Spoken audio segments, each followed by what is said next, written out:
Hello everyone, good morning. मैं देवव्रत और आज बेटा हम आपको बीएससी सेकेंड ईयर केमिस्ट्री का अपना 43वां लेक्चर पढ़ाने जा रहे हैं। आज का बच्चों हमारा टॉपिक होगा non aqueous solvent. Non aqueous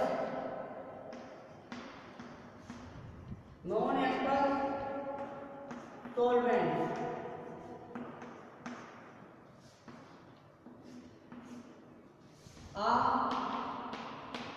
जलीय विलायक। जलीय विलायक non aqueous solvent.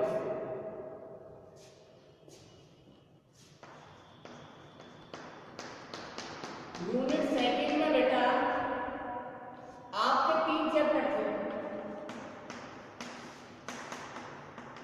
Chapter first में हमने पढ़ा दिया क्या था, एसिड्स एंड बेसिस, अम्ल तथा क्षार। दूसरा चैप्टर था आपका नॉन एक्वस सॉल्वेंट्स, ये पढ़ा रहे हैं। और एक चैप्टर और है बेटा इसमें फिर ऑक्सीडेशन रिडक्शन।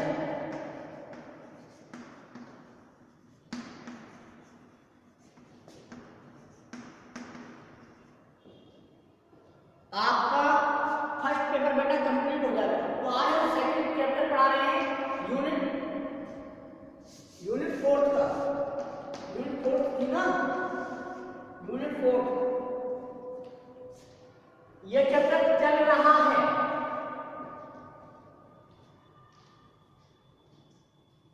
अब बेटा देखते हैं हम नॉन एक्वस सॉल्वेंट्स क्या होते हैं।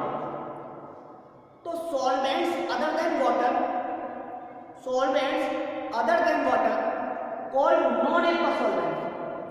अर्थात बेटा आपने जल को देखा है, जल में बेटा हम अधिकांश पदार्थ क्या पाते हैं, अधिकांश पदार्थों को घोल देते हैं। या जल में बेटा अधिकांश पदार्थों को घोलने की या आयनित करने की क्षमता होती है, टेंडेंसी होती है। तो देखा ये गया है बेटा कि जल ही नहीं, ऐसे बहुत से यौगिक हैं जिनमें जल के समान ही अन्य पदार्थों को घोलने की या आयनित करने की क्षमता होती है। उन सभी पदार्थों को हम अजलीय कहते हैं। चूंकि वो एक दूसरे पदार्थ को घोल रहे हैं, विलय कर रहे हैं, इसलिए उन्हें विलायक कहते हैं। तो हम कह सकते हैं जल को छोड़कर या जल के अलावा except water all other solvents are non aqueous solvents. अन्य सभी विलायक अजलीय विलायक कहलाते हैं। तो लिख लें बेटा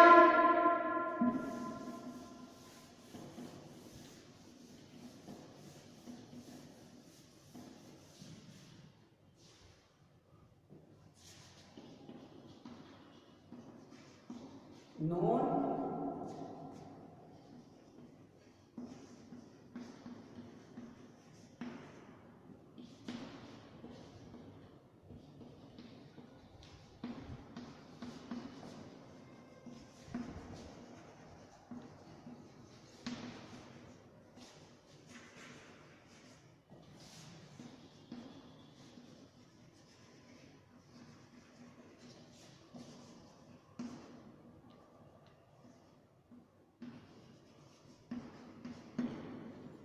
समझे आप? Solvents other than water called non aqueous solvents. Examples an number of examples, liquid NH3, liquid ammonia, acetic acid, benzene, ether, बहुत सारे बेटा इसके एग्जांपल हैं। कार्बन टेट्राक्लोराइड, एसीटोन, बहुत सारे। अब बेटा आपने देखा होगा वाटर क्या है,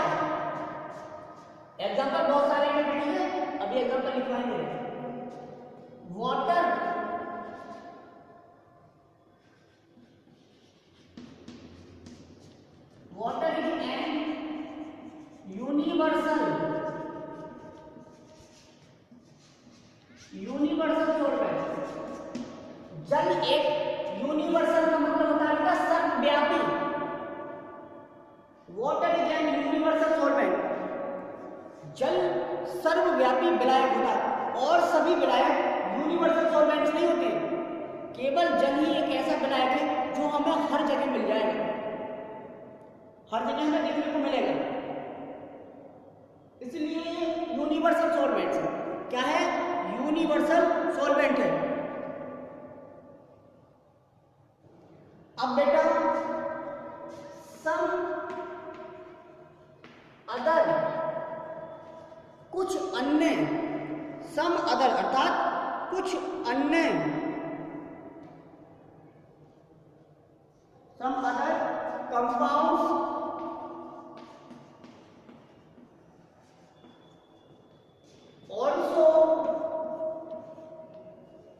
also have tendency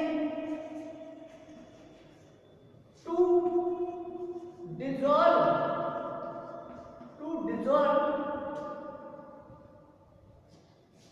other compounds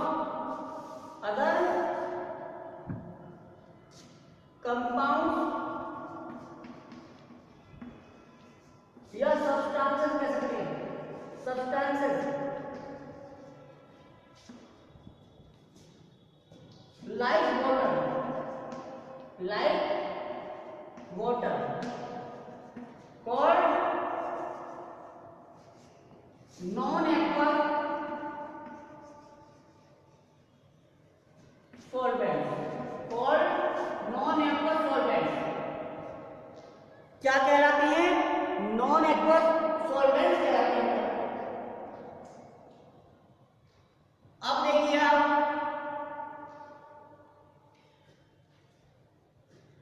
ये देखा गया है सब अदर कंपाउंड, बहुत से अन्य ऐसे यौगिक हैं जिनमें भी जल के समान ही अन्य पदार्थों या अन्य यौगिकों को घोलने की क्षमता होती है, वो सभी पदार्थ नॉन एक्वस सॉल्वेंट कहलाते हैं। तो हम कह सकते हैं बेटा एक्सेप्ट वाटर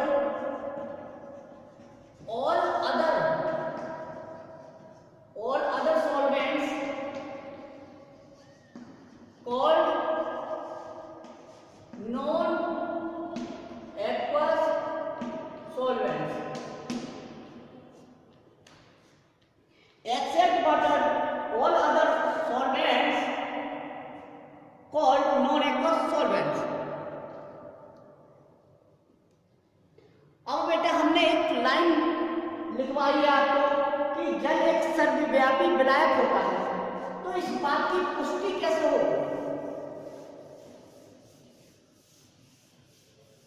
तो बेटा इसके कई सारे फैक्ट हैं, कई सारे तथ्य हैं जिससे यह डिसाइड होता है कि जल एक सर्वव्यापी विलायक होता है। जैसा कि बेटा पहला फैक्ट है, water can dissolve mostly compounds या सब्सटेंसेस। पहला फैक्ट, जल बेटा अधिकांशतः पदार्थों को घोल देता है, घोलने की क्षमता रखता है। दूसरी बात बेटा यह है कि जल जो है, वाटर जो है, वो आसानी से अवेलेबल होता है। इट इज इजीली अवेलेबल, ये बेटा हमें आसानी से मिल जाता है। दूसरा फैक्ट इसका ये भी है कि ये हमें आसानी से मिल जाता है। तीसरा फैक्ट क्या है बेटा? पहला फैक्ट है कि जल बहुत सारे या अधिकांश पदार्थों को डिसॉल्व कर देता है या करने की क्षमता रखता है। दूसरा, इसे आसानी से प्राप्त किया जा सकता है। ठीक है, जल हमेशा आपको कहीं भी नहीं मिल जाएगा आसानी से। ठीक है, तीसरा फैक्ट क्या है बेटा? तीसरा फैक्ट है ये उदासीन होता है, न्यूट्रल होता है, इसके ऊपर कोई आवेश नहीं होता। रंगहीन होता है, कलर नहीं होता इसका।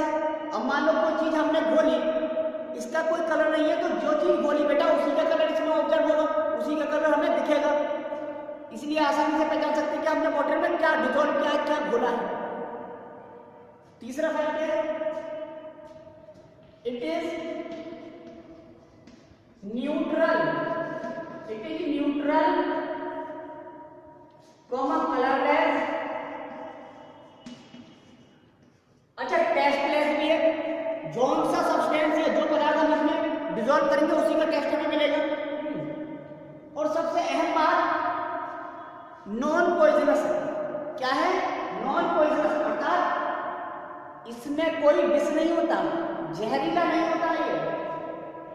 Colourless and non poisonous, non poisonous हो गया। It is neutral, colourless and non poisonous, अर्थात ये बेटा रंगहीन होता है, उदासीन होता है और विषैला नहीं होता है। ठीक है, और विषैला नहीं होता है। अच्छा, इसकी लिक्विड रेंज, ये इंपॉर्टेंट फैक्ट है बेटा, इट्स लिक्विड रेंज। ये लिक्विड रेंज क्या है ये बताते हैं। It's liquid range is large, large होती है बेटा, कितनी लार्ज होती है? 0 degree centigrade to 100 degree centigrade. इसकी water range, sorry liquid range होती है, मतलब 0 डिग्री सेंटीग्रेड से आगे कहां तक? 100 डिग्री सेंटीग्रेड तक ये हमें लिक्विड फॉर्म में ही मिलता है। 100 डिग्री सेंटीग्रेड से नीचे और 0 डिग्री सेंटीग्रेड से ऊपर लगभग 98 टेम्परेचर पर हमको ये लिक्विड स्टेट में मिलेगा। अब मान लो ज्यादा गर्मी भी पड़ रही है, तभी ऐसा नहीं है कि वाटर क्या हो गया, बाष्प बन के उड़ गया। वास्तव में कुछ बाष्प बन के उड़ेगा, लेकिन वाटर 100 डिग्री सेंटीग्रेड से ऊपर ही तो, 100 डिग्री सेंटीग्रेड पर तो वाष्प बनेगा, वेपर बनेगा। तो इसकी लिक्विड रेंज बहुत ज्यादा होती है और किसी भी सॉल्वेंट की इतनी लिक्विड रेंज नहीं होती है। ठीक है, तो ये कुछ फैक्ट थे जिनके बेस पर हमने कह दिया कि वाटर क्या है, एक यूनिवर्सल सॉल्वेंट है, सर्वव्यापी। अब देखते हैं बेटा क्लासिफिकेशन कि सॉल्वेंट आखिर कितने प्रकार के होते हैं। अच्छा, ये फैक्ट ये भी है कि वाटर सेल्फ आयोनाइजेशन का प्रॉपर्टी रखता है। हमने अपने प्रीवियस वीडियो में दिखाया था H2O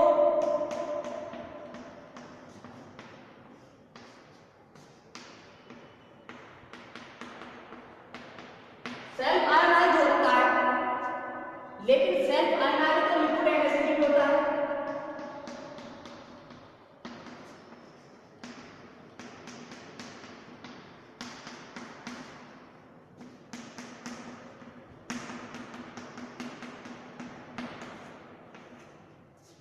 लिक्विड अमोनिया में बेटा सेल्फ आयोनाइजेशन की प्रॉपर्टी रखता है। अच्छा, लिक्विड सल्फर डाइऑक्साइड में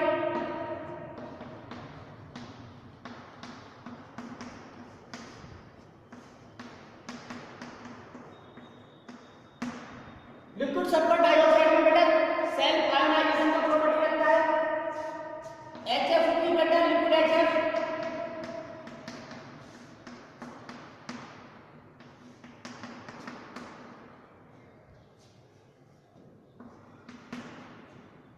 ये सभी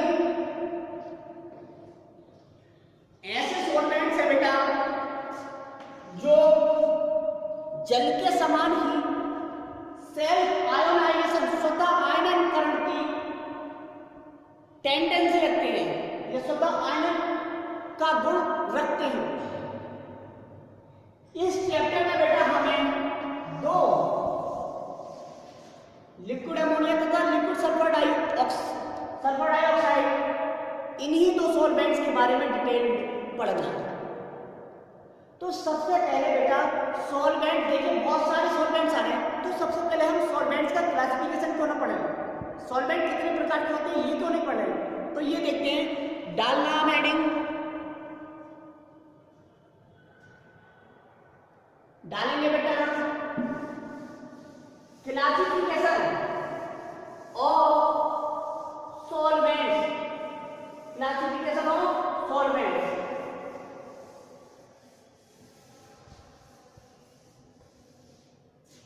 क्लासिफिकेशन ऑफ सॉल्वेंट्स।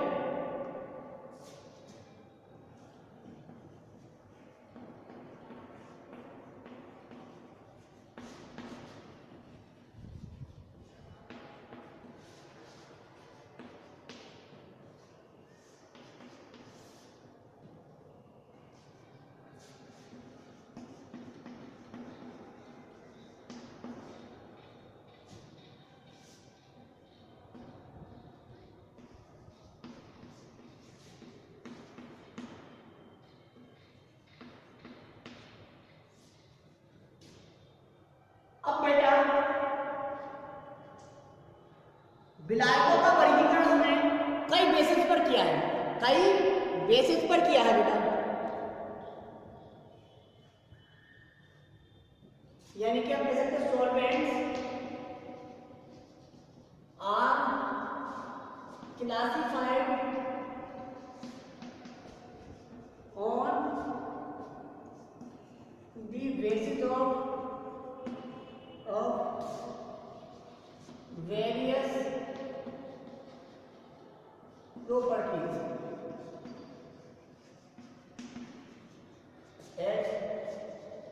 हम एक क्लासिफिकेशन ए पढ़ रहे हैं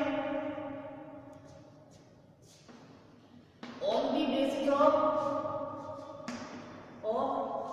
प्रोटॉन, यानी कि HI, प्रोटॉन मतलब HI। प्रोटॉन के आधार पर हमने सबसे पहले सॉल्वेंट को दो भागों में बांटा है, प्रोटिक और एप्रोटिक, प्रोटिक सॉल्वेंट्स और एप्रोटिक सॉल्वेंट। प्रोटिक सॉल्वेंट को प्रोटोनिक सॉल्वेंट भी कहते हैं। तो इस आधार पर हमने सॉल्वेंट को दो भागों में, पहला है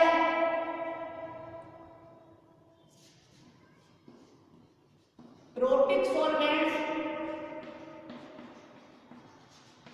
दूसरा है एप्रोटिक सॉल्वेंट। प्रोटिक सॉल्वेंट्स या बेटा प्रोटिक सॉल्वेंट को हम प्रोटोनिक सॉल्वेंट भी कहते हैं, प्रोटोनिक सॉल्वेंट भी कहते हैं। हो गया।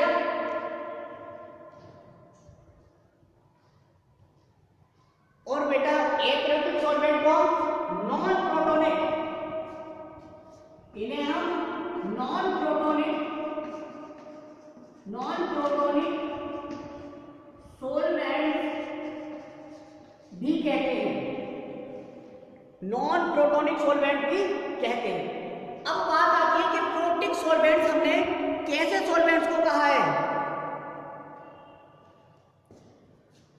तो बेटा ऐसे सॉल्वेंट्स या बेस सॉल्वेंट्स, गॉस सॉल्वेंट्स, ऐसे सॉल्वेंट्स जो विलयन में है, सॉल्यूशन में प्रोटॉन देते हैं, HI प्रोटॉन देते हैं, क्या कहलाएंगे? Protic solvent. प्रोटिक सॉल्वेंट या हम कह सकते हैं प्रोटोनिक सॉल्वेंट्स कहलाते हैं। क्या कहलाते हैं? एग्जाम्पल है इसका एसिटिक एसिड, वाटर भी हो सकता है, वाटर भी है इसका एग्जाम्पल। तो देखिए आप एसिटिक एसिड है CH3COOH, सॉल्यूशन में बेटा ये HI देता है।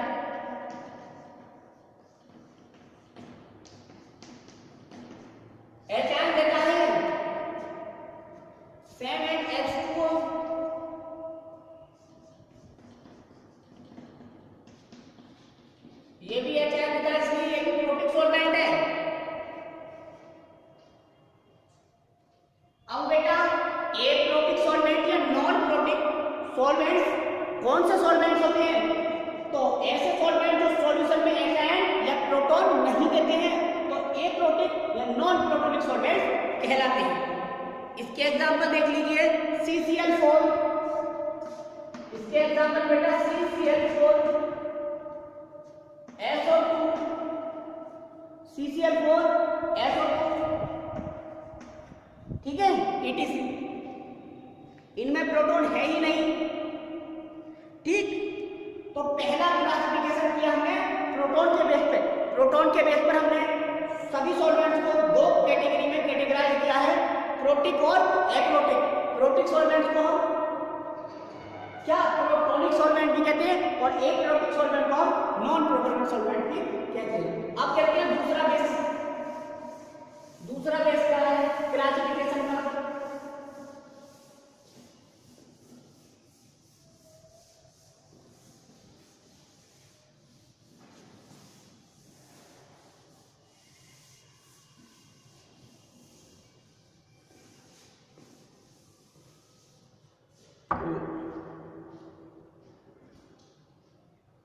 अब देखते हैं दूसरा बेस।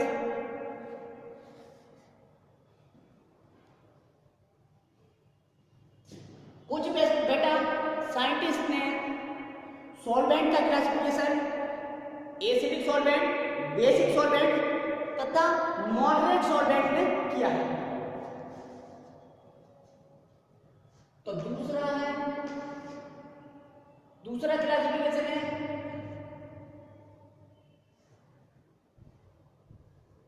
क्या?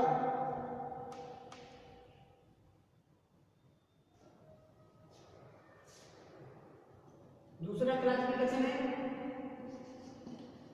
एसिडिक सॉल्वेंट,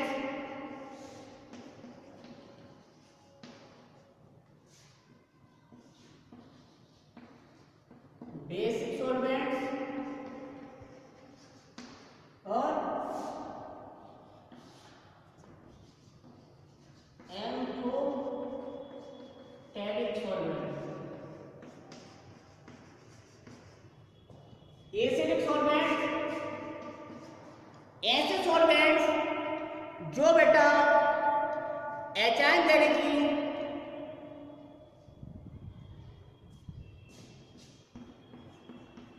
ऐसे सॉल्वेंट्स जो एचाइन यानी कि प्रोटॉन देने की, डोनेट करने की स्ट्रॉन्ग टेंडेंसी रखते हैं।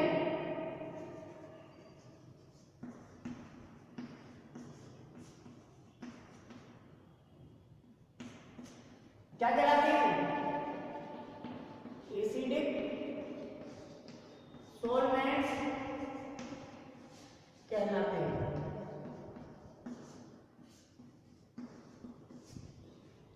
ऐसे सॉल्वेंट्स जो बेटा एचाइन देने की स्ट्रॉन्ग टेंडेंसी रखते हैं एसिडिक सॉल्वेंट्स कहलाते हैं। एग्जांपल है HF।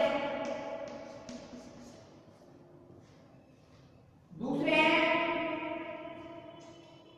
ऐसे सॉल्वेंट्स बेटा जो एचाइन ग्रहण करने की, ये देने की, ये वाले क्या करते हैं ग्रहण करने की, एक्सेप्ट करने की स्ट्रॉन्ग टेंडेंसी रखते हैं।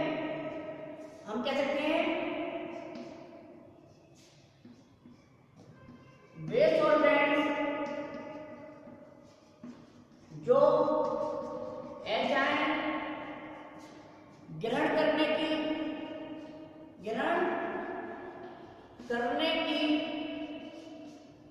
स्ट्रॉन्ग टेंडेंसी रखते हैं।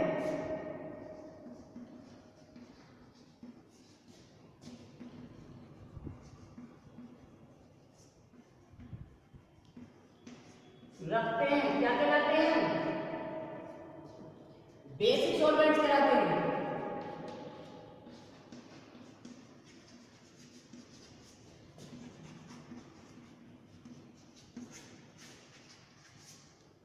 बेसिक सॉल्वेंट्स कहलाते हैं जैसे NH3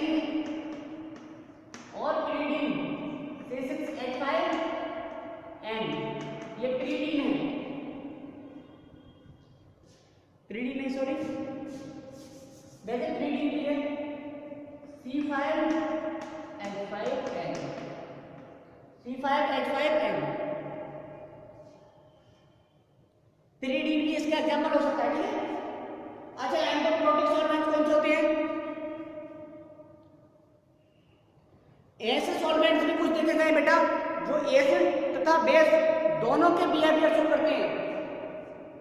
एसिड तथा बेस दोनों के बिहेवियर शो करते हैं, वो कहलाते हैं एंडोप्रोटिक सॉल्वेंट, जैसे H2O, जैसे H2O।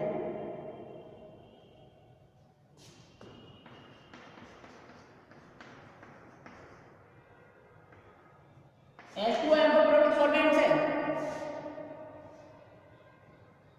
एसिड सॉल्वेंट की तरह भी बिहेव कर सकता है और बेसिक सॉल्वेंट की तरह भी बिहेव कर सकता है, ठीक है। अब देखते हैं नेक्स्ट क्लासिफिकेशन।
देख लीजिए बेटा, तीसरा क्लासिफिकेशन है आयोनाइजेबल सॉल्वेंट्स और नॉन आयोनाइजेबल सॉल्वेंट।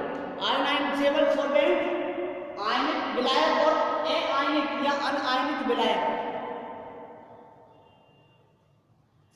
कुछ ऐसे अभी आपने देखा था, ऐसे सॉल्वेंट्स दिखे आपको जिनका आयोनाइजेशन स्वतः होता था।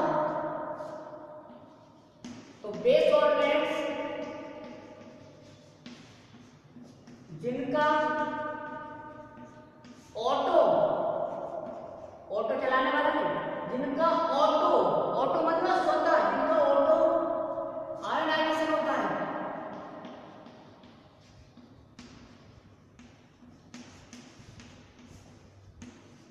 आयोनाइजेबल सॉल्वेंट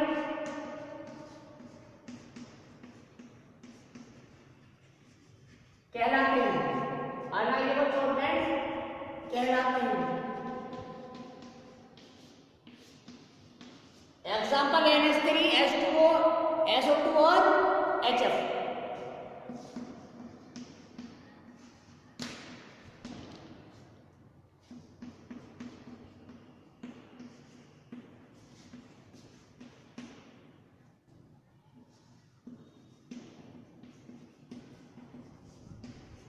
जैसे कि जल, liquid ammonia, liquid sulphur dioxide और लिक्विड हाइड्रोजन क्लोराइड HF, कुछ इसी प्रकार के क्या थे बेटा, सॉल्वेंट्स थे।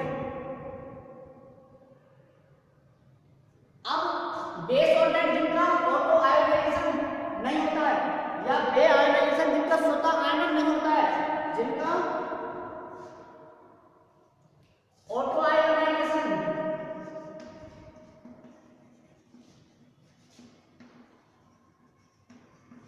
आयोनाइजेशन नहीं होता है, क्या कहलाते हैं, नॉन आयोनाइजेबल सॉल्वेंट कहलाते हैं। एग्जांपल है CCl4, एग्जांपल है CCl4 कार्बन टेट्राक्लोराइड। इसका ऑटो आयोनाइजेशन नहीं होता है बेटा। अब नेक्स्ट क्लासिफिकेशन कराते हैं बेटा।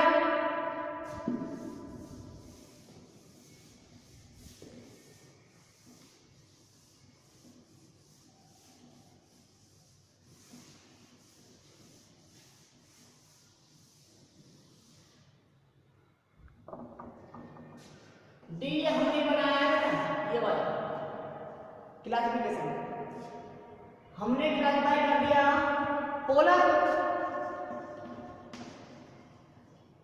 पोलर सॉल्वेंट्स, दूसरा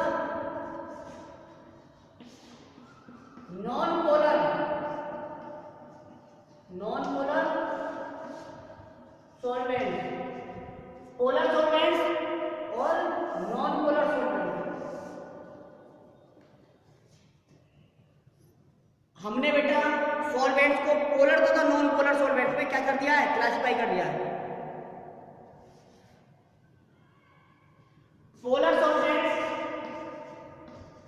जैसे H2O, जिनमें बेटा डाइपोल बने, और डाइपोल कहां बनेंगे, जहां डिफरेंट डिफरेंट एटम, जहां डिफरेंट डिफरेंट एटम, जैसे H2 क्या है, पोलर सॉल्वेंट है, NH3 क्या है, पोलर सॉल्वेंट है। लेकिन यदि मैं बात करूं CCl4 कार्बन टेट्राक्लोराइड, तो ये नॉन पोलर सॉल्वेंट है। क्या, क्योंकि यहां पर पोलरिटी जनरेट नहीं होगी, यहां पर डाइपोल नहीं बनेंगे।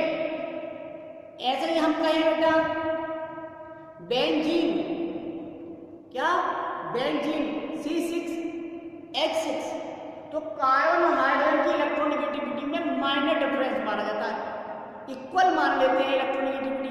जब इलेक्ट्रोनेगेटिविटी में डिफरेंस कम है या नहीं है, तब शेयरिंग का इलेक्ट्रॉन पेयर बीच में रहेगा, तो पोल नहीं बनेंगे, और जब पोल नहीं बनेंगे तो इसे नॉन पोलर कहेंगे। तो generally mostly organic solvents, mostly organic solvents कैसे होते हैं, पोलर नॉन पोलर सॉल्वेंट्स होते हैं। कौन कैसे होते हैं, नॉन पोलर सॉल्वेंट्स होते हैं।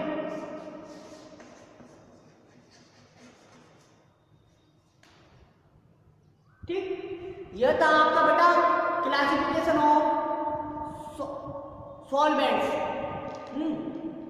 तो आज हमने बेटा सॉल्वेंट्स क्या होते हैं, नॉन एक्वस सॉल्वेंट्स क्या होते हैं, सब पढ़ लिया।